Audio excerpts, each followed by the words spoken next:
This was included in Mice Chat's Monday update there, and they have multiple stories included in any of these updates. And I want to go ahead and highlight this one right here, Mr. Toad's Very Bad Day.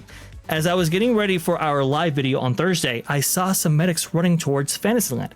When I wandered through the area later, I noticed, this is Dusty Sage, by the way, the editor-in-chief over there at Mice Chat, that the queue for Mr. Toad had been roped off, and that there was an older woman having a loud conversation with some cast members about her grandchild. It seems that one of the slate shingles slid off the roof of Toad Hall and hit a young guest waiting in the queue.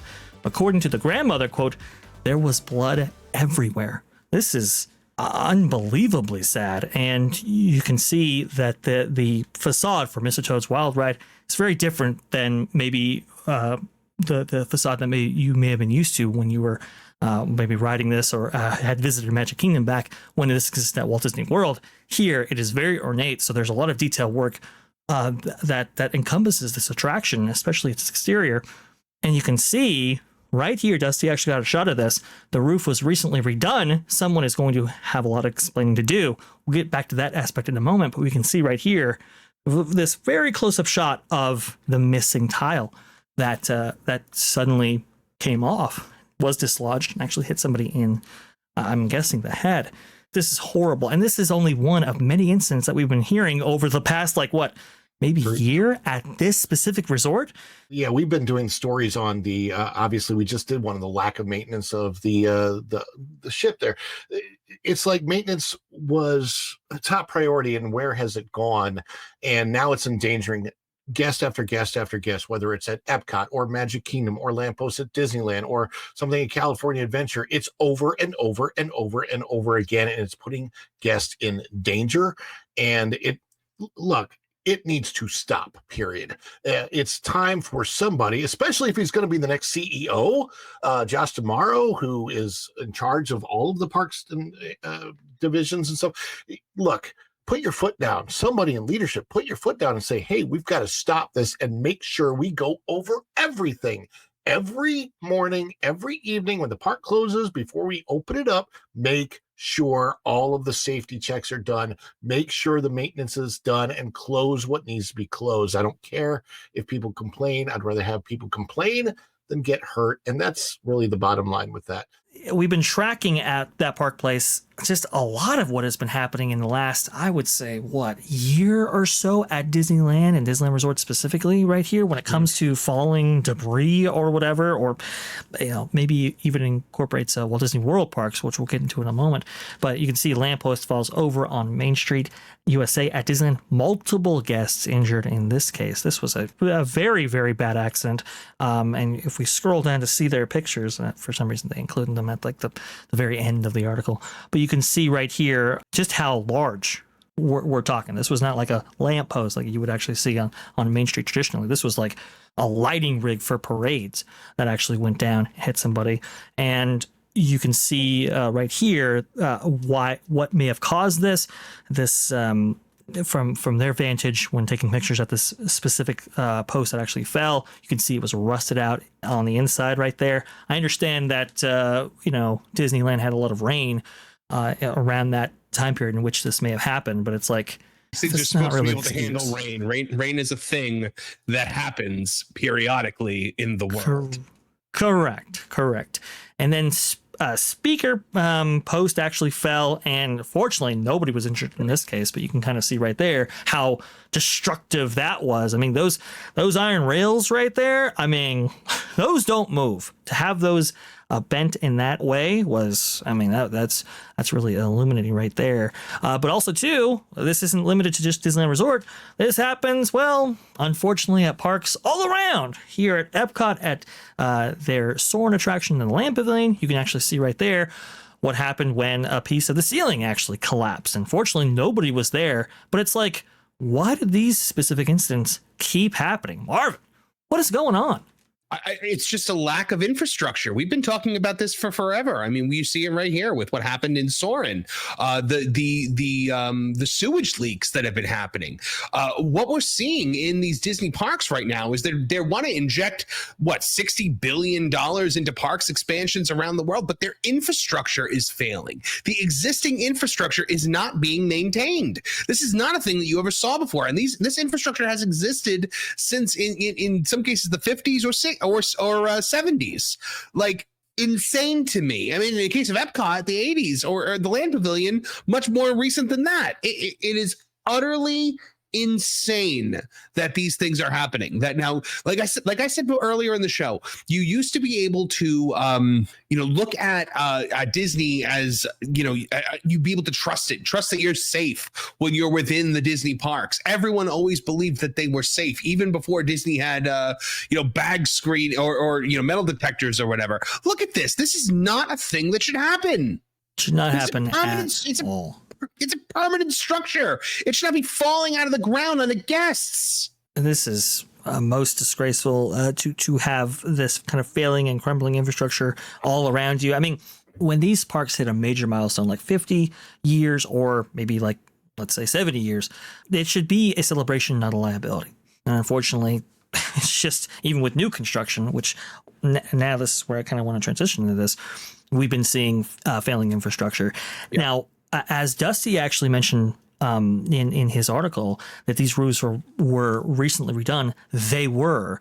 I do wonder the quality of craftsmanship, one, and two, did they actually take the extra step of replacing the roof underneath it, right, in order for these tiles to actually be attached to something that had a little bit more structural integrity attached to them? Because it doesn't look like that may have been the case, which is also very, very unfortunate when it involves this specific attraction right here, and how the queue actually kind of drapes over these tile roofs right here.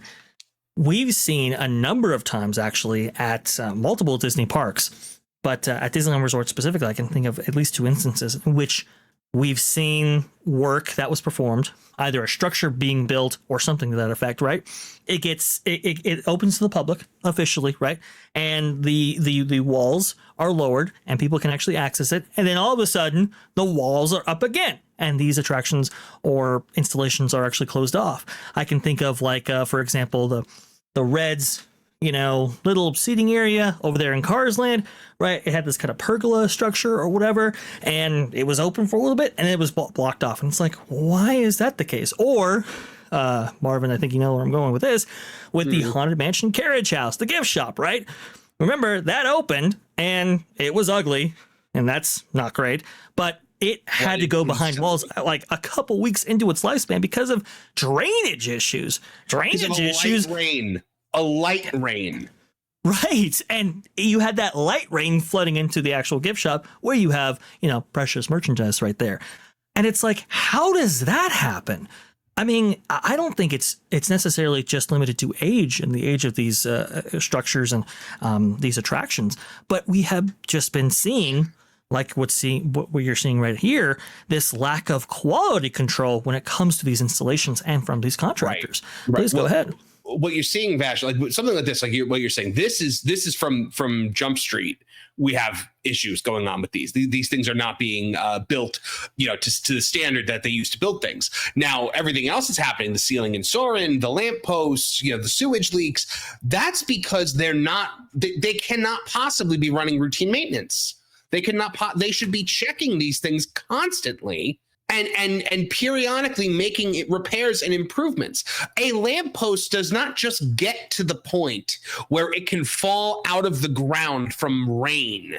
Correct. In Disneyland without there have been warning signs for months to even years. Correct. Up to that point, and just no one did anything. So those people that got hurt, God bless them. Like, they're hurt because someone didn't do their job, not for weeks, possibly for months, probably for years. Absolutely. You did have a lot of like third shift cast members, right?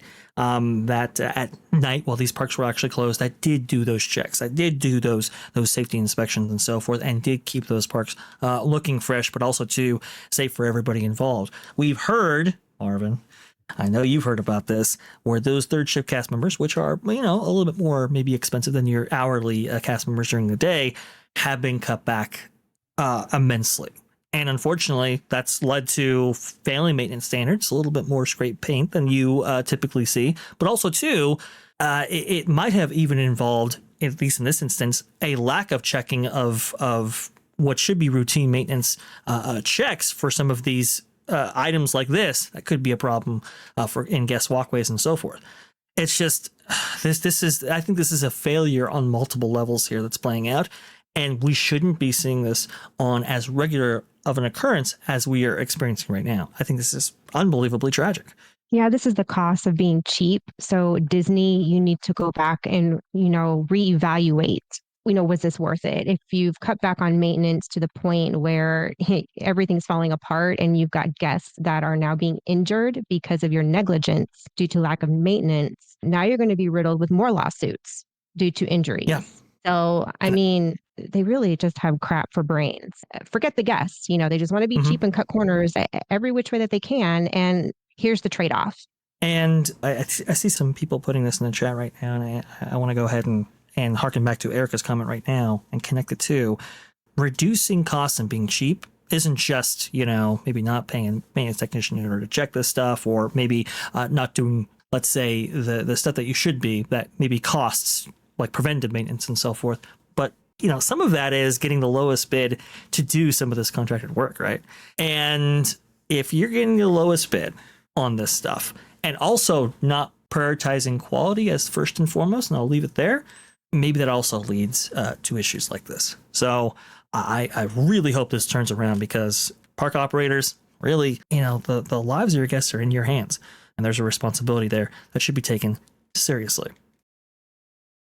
We have an update to one of our stories that we actually covered last week here. Let me go ahead and share my screen just for a second so as to show everybody what we have. From Mice Chat, Mr. Toad's Wild Roof. This is from their Monday update. There you go, Mr. Toad's Wild Roof. Last week, we reported on a guest injury in the queue of Mr. Toad's Wild Ride after a slate roof tile came loose and struck a visitor. This week, the aftermath is nearly visible, and it's not exactly reassuring. What do they mean by this? Maintenance teams have stripped dozens of slate tiles from both sides of the ride's entry, presumably removing anything they suspect might be unstable. But rather than fully address the problem, they've installed a quick wooden guardrail along the roof line, a makeshift catcher that resembles a gutter but isn't. If another tile slips, the hope seems to be that this temporary fix will catch it before gravity allows it to hit the ground. It's unbelievably bizarre, but okay, let's be blunt. This is a patch, not a solution. At some point, the entire roof is going to need a proper rebuild to meet both safety standards and Disneyland's usual show expectations. And you can see right here, to see such a haphazard fix put in place, on the one hand, it's like, okay, they did something about it. But on the other, did they really? Your guys' thoughts on all of this, please. We have those here in Europe. I think it's to catch any of us who go on the roof to try to do any repairs, because the roofs, well, just like it mimics there, they're very, very steeply triangular. And we have the same thing on all the houses out here. My question is, what happens when the tile bounces and the rail doesn't catch what it's supposed to catch? That's a fair point, actually. You would think that at a certain point, the tiles would either shatter or bounce, and now you have a big problem that you were trying to avoid, but well, it appears that might be unavoidable. Nolan, is this the route they should go? I understand it's a quick fix. You got to, call up contractors in order to do this work again, and sometimes that can take time. The question for me is, why wasn't this done properly the first time? That's one. And two, is this an adequate solution? Well, as I said last week when I was making my rant that would put a hole in the ozone layer, when this injury happened, it had to do with a child, and this needs to be a top priority to never let this sort of thing happen again. I do understand there's a lot of complicated work going on behind the scenes, but this needs to be numero uno on the list of priorities within the Walt Disney Company right now in their theme parks. And as long as it's safe enough, to catch if they think it's going to be a similar kind of problem, hopefully it should work for now. My bigger concern would really be, hey, once this fully goes into fruition, they're going to need to go full on, because this temporary fix won't work forever. Don't take like a year to renovate a bathroom, but with a roof, you know? Like, this needs to be moved along because this has to do with guest safety. And at the end of the day, anything you do at a theme park, it's not about money. It's not about satisfaction. Number one thing is you need to be able to go home to your families. And I really hope they're making the right measure with it. And it seems like I can get behind this temporary fix as long as it's not a permanent temporary fix, you know, like those tasks no one ever wants to do at home because they never get to them. I want to see this, get this done as soon as possible. I would agree with that. Absolutely. I think we're all hoping for some kind of permanent fix. That one, I think, is aesthetically pleasing, but, you know, more important than anything is safe to be under.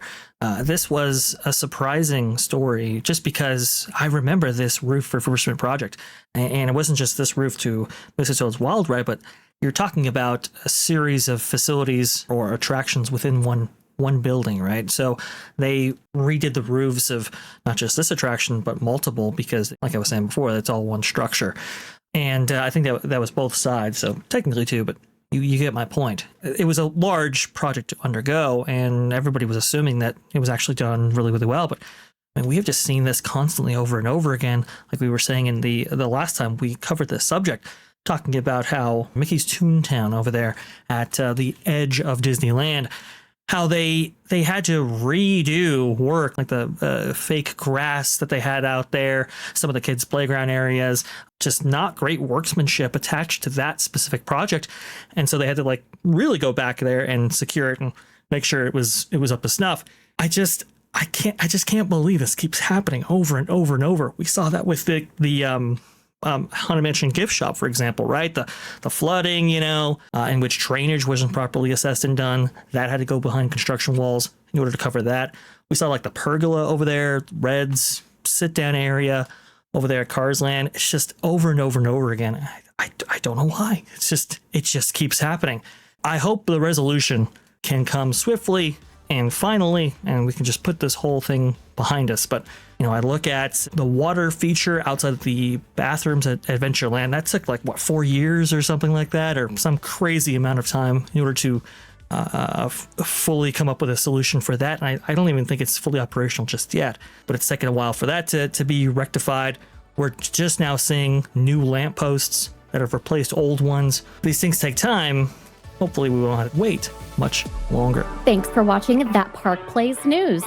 For more information, consider checking out www.thatparkplace.com. And don't forget to subscribe, share, like, and send this out on your favorite social media accounts.